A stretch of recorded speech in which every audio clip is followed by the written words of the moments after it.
Sir, I just wanted to ask, as the legal voice,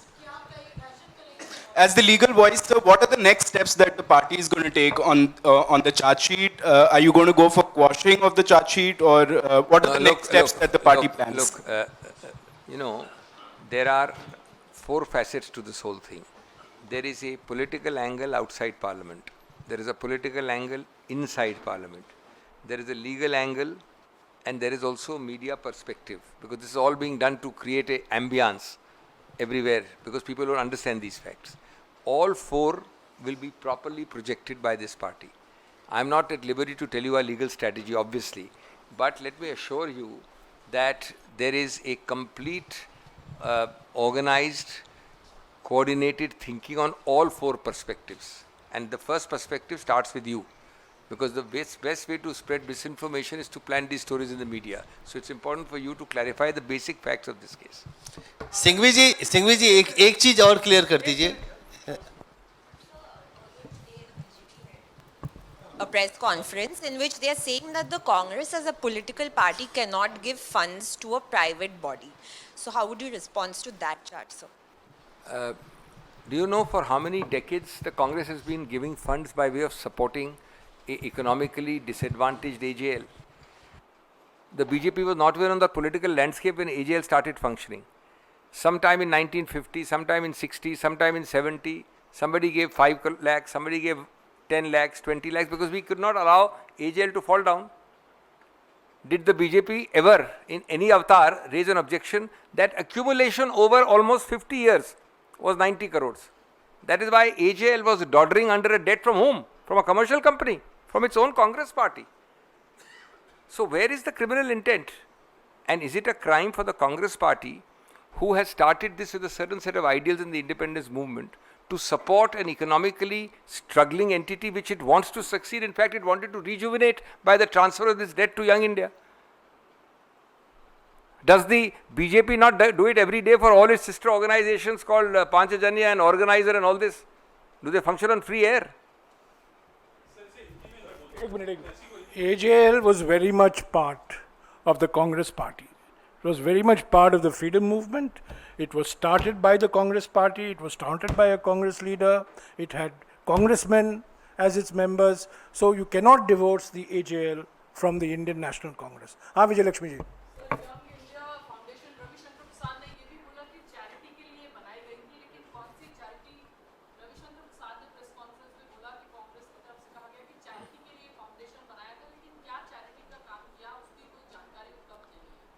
With his legal knowledge and his former law minister status, this is the last question I would have expected from Sri Ravi Shankar Prasad.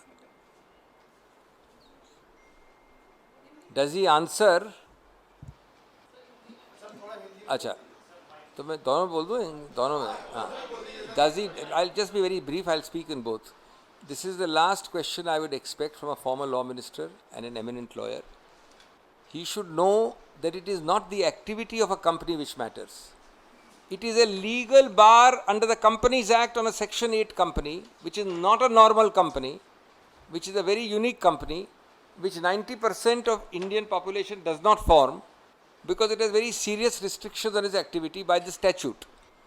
The first restriction is that whoever be its shareholder can't get 1 penny. Why will you make a company if you don't get a penny of dividend? The second restriction is that no perks are distributed. Third restriction is not listed in the stock exchange. Tomorrow I can't buy a share and sell it to him at a profit on the stock exchange. So the whole point of a Section 8 company is that by nature, if and when it earns, if and when, it will have to just plow it back into the company. So the question is intended to mislead. The question is, what charity does it do? Well, it is holding the shares of AJL, which is supposed to be doing the message of publishing the National Herald. एक minute, Hindi में भी बोलना है. देखिए, मुझे विशेष रूप से आश्चर्य है कि ऐसा प्रश्न माननीय पूर्व कानून मंत्री पूछेंगे. ये मुद्दा एक फिर बरगलाने और बहकाने वाला है. प्रश्न ये बिल्कुल ही नहीं है. ये प्रश्न इररिलेवेंट है पूरी तरह से कि क्या एक्टिविटी कर रही है. प्रश्न ये है कि सेक्शन 8 कंपनी होती क्या है. सेक्शन 8 कंपनी कंपनीज एक्ट के अंदर एक प्रतिबंधित कंपनी है. वो प्रतिबंधित इस प्रकार से है जिसलिए 90-95% लोग भारत में उस कंपनी के पास भी नहीं जाते, बनाते भी नहीं हैं। वो चैरिटेबल इसलिए कहते हैं कि उसमें अगर 1 पैसा या 10 लाख या 1 करोड़ या 100 करोड़ या 1000 करोड़ आप अर्न करें, 1 पैसा आप डिविडेंड के रूप में दे नहीं सकते, उसको आप लिस्ट नहीं कर सकते स्टॉक एक्सचेंज में, उसके शेयर में ट्रेड नहीं कर सकते, उसमें कोई पर्क्स नहीं है, सैलरी, गाड़ी घोड़ा कुछ नहीं है, सिटिंग फी भी नहीं है। अब उसमें ये पूछना कि वो चैरिटेबल एक्टिविटी क्या कर रही थी, मतलब वो तो खुद ही बाय नेचर ऐसी कंपनी है जो कि होल्ड कर रही थी शेयर्स एजेएल के। और एजेएल क्या करती है? एजेएल कोई स्टील बनाती है? एजेएल कोई हैंडबैग बनाती है? वो बेचारी रन करती है नेशनल हेरल्ड, और उसके पुरानी 100 वर्ष पुरानी प्रॉपर्टीज़ हैं जिसका किसी का स्थानांतरण हुआ नहीं कहीं भी।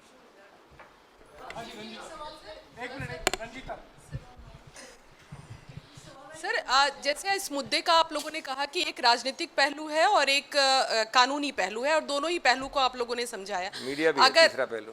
मीडिया एक पहलू है, चलिए आपके हिसाब से। लेकिन इसमें जो तमाम चीज़ें आप लोगों ने कही, अगर ये फ़ायदा पहुंचाने के लिए या चैरिटी करने का मकसद था, आपको लगता है कि राजनीतिक तौर पर इसके डायरेक्टर राहुल गांधी और सोनिया गांधी को बनाना एक राजनीतिक भूल हो सकती थी? यही वजह है कि आज आपके शीर्ष नेताओं पर ये नाम आ रहे हैं और उसको डिफेंड करना पड़ रहा है आप लोगों को? राजनीतिक सवाल है ये। जैसा कहा जयराम जी ने, नेशनल हेरल्ड का, एजेएल का ओरिजिन क्या था, सोर्स क्या था? आप कांग्रेस पार्टी, एजेएल और नेशनल हेरल्ड को जुदा कर सकते हैं क्या? वो तो अभिन्न रूप से जुड़े हुए हैं जन्म से। और अगर नेशनल हेरल्ड जो एजेएल चलाता है उसकी शेयर होल्डिंग 100% होगी, तो क्या माननीय अडवाणी जी उस पर डायरेक्टर होंगे? उसमें अगर कांग्रेस के लोग नहीं होंगे, वरिष्ठ नेता, तो कौन होगा? अब उसमें कई लोग हैं, कई नॉन गांधीज भी हैं, गांधीज भी हैं, तो ये तो स्वाभाविक है। ये कैसा प्रश्न हुआ कि उसमें क्यों बनाया? अगर हम क्या किसी और बाहर के किसी गैर लोग को बनाते क्या उसमें? Sir, donation 18 crore rupees, advance rent 38 crore rupees, advertisement 29 crore rupees। Agency का ये कहना है कि these are proceeds of crime. तो आप बता सकते हैं सर, ये जो तो मजाक है ना, यही तो प्रॉब्लम है। तो मैं समझ नहीं सकता कि एजेंसी जो कि स्टैट्यूटरी बॉडी कैसे कह सकती है ये किसके आंकड़े हैं? यंग इंडिया के हैं? दोनों कैसे? एजेएल, पहले आप बात, यंग इंडिया के आंकड़े हैं ये? पूछिए, देखिए, उनसे पूछिए। ये वो आंकड़े हैं जो चलाते हुए कितने सालों से, जो नॉर्मल चलाती है एजेएल नेशनल हेरल्ड को, एडवर्टीजमेंट करती होगी ज़रूर।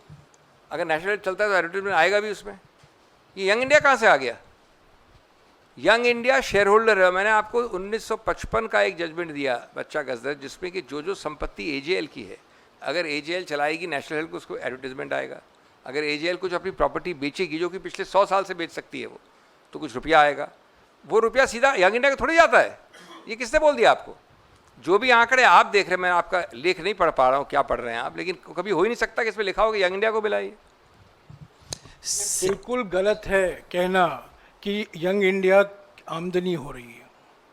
ये जो सारे संपत्तियां एजेएल के थे, एजेएल के हैं और एजेएल के रहेंगे, कोई ट्रांसफर नहीं हुआ है।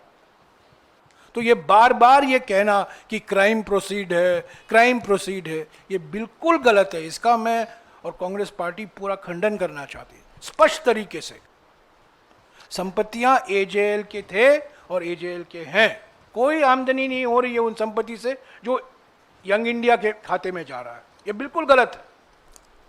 सिंघवी जी, एक सवाल है। आपने कहा यंग इंडिया सेक्शन 8 कंपनी है, जरा इसको थोड़ा सा समझाइए कि यंग इंडिया 50 लाख रुपया देके 90 करोड़ की जो है उसको ट्रांसफ़र करवा लेती अपने नाम, और आरोप ये लगता है कि यंग इंडिया पीछे रह के एजेएल की जो तमाम अचल संपत्तियां हैं उसको सारा कंट्रोल, भले मुनाफा नहीं कमा रही हो, लेकिन सिर्फ 50 लाख रुपया देके ये पूरी संपत्ति को इनडायरेक्टली कंट्रोल कर रही है। अच्छा,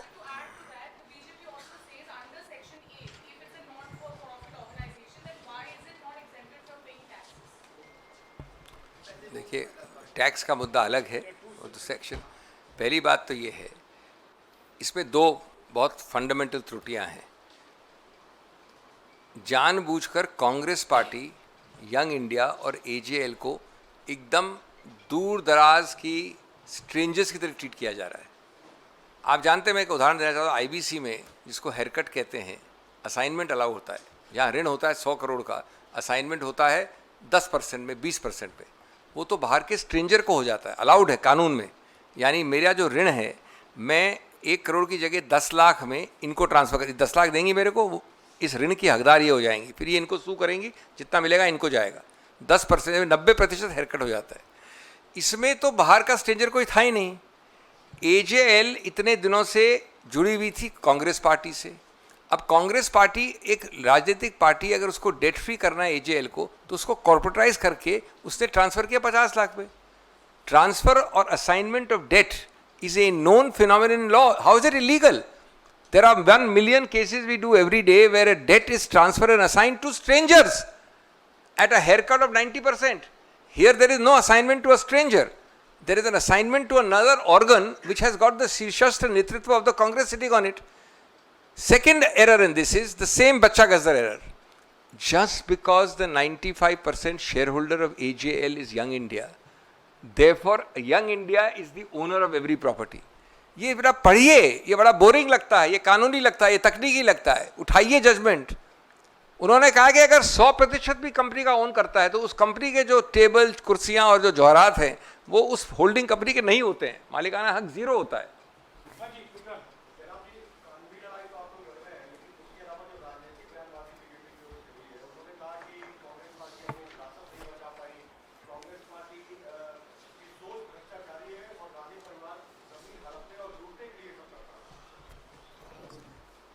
देखिए, पहली बात तो कि सबसे बड़ा इसका उत्तर बड़ा सरल है कि उद्देश्य आपके अनुसार, यानी आप नहीं, बीजेपी के अनुसार है कि ये हड़पने के लिए कर रहा है। तो मैंने कहा कि इतना बड़ा मूर्ख उद्देश्य वाला तो कोई होगा ही नहीं ना। कोई भी कंपनी बना सकते थे, किसी और कंपनी पे 1000 तरीके थे उसको हड़पने के। आपने कभी सुना है मनी लॉन्ड्रिंग केस कि किसी आदमी ने सेक्शन 8 कंपनी बनाई, उसके मनी लॉन्ड्रिंग केस हो गया है? हड़पते कैसे हैं? साइफनिंग, मनी ट्रेल, कोई और ट्रांजैक्शन कहाँ है यहाँ पर? क्या यहाँ तो सिर्फ ये कहा गया कि आपने सिर्फ अपने जो एक यंग इंडिया बनाई और उस पर गांधीज बैठ गए, ये क्राइम है। तो मेरा मूल उत्तर आपके लिए कि जो उद्देश्य ही अपने आप में कभी क्रिमिनल हो ही नहीं सकता, क्योंकि आपने सेक्शन 8 कंपनी बना के उसके शेयर होल्ड किए। अगर उद्देश्य होता क्रिमिनल तो मैं कुछ एकदम विपरीत चीज़ करता है इसके।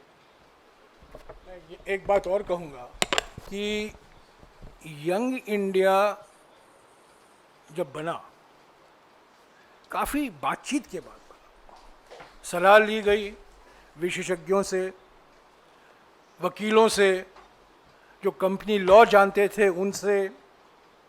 ये कोई राजनीतिक निर्णय नहीं लेता। एजेएल को हम कैसे बचाएं, ऋण मुक्त कैसे करें, सलाह ली और काफ़ी विचार विमर्श के बाद ये यंग इंडिया की स्थापना की गई। तो ऐसा नहीं है कि यंग इंडिया की स्थापना के पीछे एक राजनीतिक मकसद था, नहीं। वो मकसद है तो एक वित्तीय मकसद था, एजेएल को बचाना। और एजेएल कांग्रेस की विरासत है। तो वास्तविक है कि कांग्रेस के नेता यंग इंडिया से जुड़े रहे हैं। विशेषज्ञों के सलाह के बाद ही यंग इंडिया बना, और यंग इंडिया बना तो मेरा ये कहना है, और सिंघवी साहब भी इसका समर्थन करेंगे, कि इसमें कोई क्राइम नहीं है, कानून का कोई उल्लंघन नहीं है। कानून के मुताबिक ही यंग इंडिया बना और कानून के मुताबिक ही यंग इंडिया चल रहा है। हाँ सिद्धार्थ। सर, आपने ईडी के आंकड़े भी गिनाए कि 100 में से 99 केसेस जो हैं वो विरोधी पार्टियों के नेताओं पे होते हैं। उससे पहले कुछ दिन पहले आम आदमी पार्टी के नेताओं पे ईडी की कार्रवाई हुई। अब ये यंग इंडिया का मामला कांग्रेस का है। आरजेडी के नेता भी कह रहे हैं कि बिहार में चुनाव है, वहाँ भी एंट्री हो सकती है ईडी की। तो क्या आप लोग कॉमन प्लेटफॉर्म पे पूरा इंडिया ब्लॉक इस मुद्दे पे आएगा, इस एजेंसीज के मुद्दे पे, ईडी के मुद्दे पे, खासकर इसके बाद में? और क्या 25 तारीख को भी आप लोग जैसे आज प्रदर्शन किया है, देश भर में प्रदर्शन करेंगे क्या? जयराम सर, आपसे सवाल है। देखिए, ये जो सामूहिक रूप से हमारा सहयोग है इस मुद्दे पे, ये पुराना है, कोई नया नहीं है। जब इंडिया अलायंस बनी उससे पहले से ये है। आज इस देश में ये बड़ा स्पष्ट कर दिया गया है बार बार हमारे द्वारा हर फोरम से कि ये एक राजनीतिक द्वेष प्रतिशोध वाला राजनीति है, नंबर 1। नंबर 2, मैंने 2 आपको बड़े विशेष आंकड़े दिए, 3 कि कन्विक्शन रेट, आप अगर समझते हैं कि जिसको अगेंस्ट आप कर रहे हैं केस वो तो दोषी है, वो तो क्रिमिनल है, तो एक्चुअल कन्विक्शन रेट 1 से 2% भी नहीं होगी। नंबर 3, ये जब भी आप पूछते हैं ईडी से बोलते हैं कि हमने इतने सारे केसेस किए उसमें से सिर्फ 100, 200, 500, 1000 लोग राजनीतिक थे। ये प्रश्न नहीं है। वो जो राजनीतिक लोग थे 100, 200, 500, उसमें से राजनीतिक प्रतिद्वंदी कितने थे? उसमें से 95-97% राजनीतिक प्रतिद्वंदी। क्यों है ये कि ये लॉन्ड्री फैक्ट्री, क्यों है ये कि ये पूरी वॉशिंग मशीन किसी एक एनडीए, किसी एक बीजेपी के विरुद्ध नहीं इस्तेमाल होती है? तो ये मुद्दे तो अब सर्वविदित हैं, लेकिन ये बात ज़रूर है कि बहुमत की धौंस जमा के आप उसका दुरुपयोग करिए जब तक चलता है। किसी दिन आपको भी मालूम पड़ेगा कि क्या होता है इस प्रकार की गलत काम करने का। जनता इसको कोई मानती नहीं है, बीजेपी के समर्थक भी नहीं मानते इस प्रकार की प्रतिशोध की राजनीति को। सर लगातार सर आप सर एक चीज सर सर एजेएल के बारे में आपने बताया कि कांग्रेस बराबर मदद करती रही, हर वक्त पर मदद करती रही, खासतौर पर जब आर्थिक संकट से जूझती रही। सवाल ये उठ रहा है सर कि जब आर्थिक संकट इतना बढ़ गया था तो उस दौरान क्या कांग्रेस जिस तरीके से पहले मदद करती रही वो उस टाइम भी कर सकती थी? ये यंग इंडिया नाम की नई कंपनी खोलने की ज़रूरत क्या थी? और अगर इसको खोला गया तो इसमें आपने जैसे शेयर होल्डर राहुल गांधी और सोनिया गांधी को बना दिया, तो सवाल इसलिए उठ रहा है कि क्या राहुल गांधी सोनिया गांधी के नाम शेयर होल्डर में डालना था, इसलिए नई कंपनी बनाई गई? क्योंकि आप तो उस कंपनी का लोन पहले भी माफ करवा सकते थे। प्रश्न को दोहरा रहे हैं जिस प्रश्न का मैंने उत्तर दे दिया है पहले। सवाल ये उठ रहा है कि नई कंपनी की जरूरत ही नहीं थी, अगर आप उस कंपनी का पैसा जिस तरह से पहले मदद कर रहे थे वैसे हो जाता। ये बात चल रही है 50 के पहले से, तब ये सब ढांचे नहीं सोचे गए थे। जैसा मेरे मित्र ने कहा, उन सबको सोच समझ के विशेषज्ञों से राय करके, जब आजकल कंपनी लॉ में, कानून में बहुत सारे ऐसे व्हीकल्स होते हैं, उसके आधार पे किया गया ये। और इसका उद्देश्य एक ही था, किस प्रकार से एजेएल को ऋण मुक्त किया जाए, किस प्रकार से नेशनल हेराल्ड और एजेएल का पुनर्निर्माण हो, और किस प्रकार से कांग्रेस पार्टी से डिस्टेंट किया जाए और एक not for profit charitable section 8 company बनाई जाए। ये सब चीज़ें विशेषज्ञों की रिपोर्ट, लिखित रिपोर्ट्स, विचार विमर्श के बाद हुई हैं, ये हवाबाजी में नहीं हुई हैं, कानून को देख के हुई हैं। अब उसके बाद जो दूसरा प्रश्न है आपका कि उसके ऊपर हम किसको बिठाते, तो इसमें मैं समझता हूँ कि स्वाभाविक है कि कौन बैठते। अगर उसमें 4 या 5 नॉन गांधीज थे, 2 गांधीज थे, तो इसमें और कौन होंगे? नहीं, राइट ऑफ, पॉइंट इज कि राइट ऑफ करने में फिर इनकम टैक्स के और प्रश्न आते कि आपने राइट ऑफ कैसे कर दिया, इंटरेस्ट चार्ज क्यों नहीं किया। इसमें तो हमने कंसिडरेशन दिखाया कि हमने जो ऋण है वो वहाँ दिया, उसके बदले में इक्विटी मिली। देखिए ये चीज़ें, चलिए मान लिया आप कह रहे हैं गलती की हमने, एक मिनट सुनिए आप, ये क्रिमिनल है क्या, मनी लॉन्ड्रिंग है क्या? अभी बात हमारी हो रही, गलती की बात थोड़ी हो रही है। इनकम टैक्स में हुआ नहीं हुआ मैं नहीं जानता, गलती हुई उसकी मेरे को पता नहीं। आज एक ही प्रश्न है, इसमें मनी लॉन्ड्रिंग कहाँ से आ गई? मैंने तो आज तक कभी सोचा भी नहीं, स्वप्न में भी कोई नहीं सोच सकता कि सेक्शन 8 कंपनी बनाने को मनी लॉन्ड्रिंग कह दे कोई आदमी। मैंने कहा हास्यास्पद होगा ये। देखिए, आप बार बार शेयर होल्डर का जिक्र कर रहे हैं। शेयर होल्डर कौन होता है? जब आप शेयर खरीदते हैं किसी कंपनी में या आपको दिया जाता है शेयर, उस शेयर के आधार पर कुछ आमदनी होती है आपकी, कुछ इनकम होता है, उस इनकम को आप डिक्लेयर करते हैं। यंग इंडिया के जो कहते हैं शेयर होल्डर, उनकी क्या आमदनी है बताइए, क्या इनकम हुआ है? तो बार बार ये शेयर होल्डर कहना, क्योंकि लोगों के मन में ये है अगर आप शेयर होल्डर हैं तो कुछ डिविडेंड मिल रहा होगा, कुछ आमदनी हो रही होगी। पर ये not for profit charitable company है, इसमें कोई सिटिंग फी नहीं, कोई सैलरी नहीं, कोई फैसिलिटी नहीं। जबकि बनाई जा सकती थी कंपनी दूसरी तरह की। हाँ, आवश्यक नहीं था। तो क्यों ऐसे बनाया गया? आमदनी ही नहीं थी। हालांकि हाँ, शेयर होल्डर हैं, पर इस शेयर के आधार पर उनको कुछ आमदनी नहीं हो रही है, और वो जो संपत्तियां हैं उन पर भी कोई कमाई नहीं है यंग इंडिया को। क्योंकि उस संपत्तियों के मालिक AJL थे और AJL रहेंगे. हाँ, रेणु जी, last word. You had the first word, you have the last word now. No, I just wanted to ask you, what is the status of the debt that Young Indian took upon itself from AJL? And secondly, how did the AGL get strengthened by the formation of Young Indian? Because the fact also is that National Herald was not coming out till the time that Subramaniam Swamy, filed a case, after which you brought it out first online and then once in a week. And thirdly, the ED has attached the properties. Last word here, na? Forget your question. They have attached the properties that are there with the Congress No, I party, would the request National you, Herald. please ask one question, at most two. This is not an interrogation or a courtroom. This is a press conference. I've generally forgotten the nuance of your first question by now. The first question was that what happened to the debt? Obviously, the answer is inbuilt in my answer already given. It is the debt which was converted into equity. Debt becomes zero. But we are not having an argument, Renuji. I can't help it if you are not understanding. The debt was X. That debt has become zero because of shares equivalent to the value of that debt have been issued to Young Indian. That's the meaning of conversion of debt into equity. Now, you may disagree or entitled to disagree, as the BJP does. But the point is that this is not a question which we can argue about. Number two is, what is your question number two? You have forgotten. That's because you asked so many questions. I am happy to answer this. No, tell me. Yes. AGL is naturally strengthened if its book shows zero debt. As against a debt of 90 crores, if your book shows zero debt, are you strengthened or weakened? That's all. Activity is not a question of strength. You are talking of strength. My books of account have become zero debt. I have become rin free. That's the whole point. Activity is In a very simple way, AJL can borrow now. Nobody is going to lend money to a company or an organization that is deep in debt.